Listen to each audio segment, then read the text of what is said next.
શિક્ષણ સંસ્કૃતિ ઉત્થાન ન્યાસ દ્વારા સુરત ખાતે વીર નર્મદ દક્ષિણ ગુજરાત યુનિવર્સિટી અને સરદાર પટેલ પ્રૌદ્યોગિકી સંસ્થાન આના સંયુક્ત ઉપક્રમે 3 દિવસની રાષ્ટ્રીય કાર્યશાળાનું આયોજન કરવામાં આવ્યું છે. 26, 27 અને 28 ડિસેમ્બર આમ 3 દિવસ આ કાર્યશાળા ચાલવાની છે. એમાં દેશભરના 29 રાજ્યોના 600 થી વધારે શિક્ષણવિદો ભાગ લેવાના છે અને રાષ્ટ્રીય શિક્ષણ નીતિને અમલમાં લાવવા માટે આગામી રણનીતિ શું હોઈ શકે, શૈક્ષણિક સંસ્થાનોની ભૂમિકા શું હોઈ શકે, પર્યાવરણ, ભારતીય જ્ઞાન પરંપરા, આવા વિવિધ વિષયો પર ચર્ચા યોજાશે. બધા સત્રો થશે અને આ બધા સત્રોમાં શિક્ષણવિદો, કુલપતિઓ મોટી સંખ્યામાં ભાગ લેવાના છે.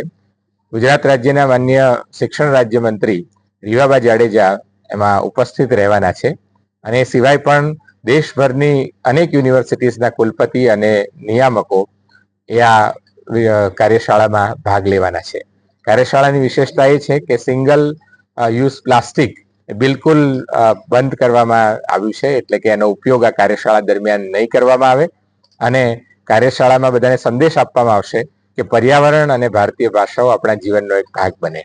તો આવા વિવિધ વિષયોને લઈ અને આ 3 દિવસીય શિક્ષણ મહાયજ્ઞનું આયોજન સુરત ખાતે કરવામાં આવ્યું છે.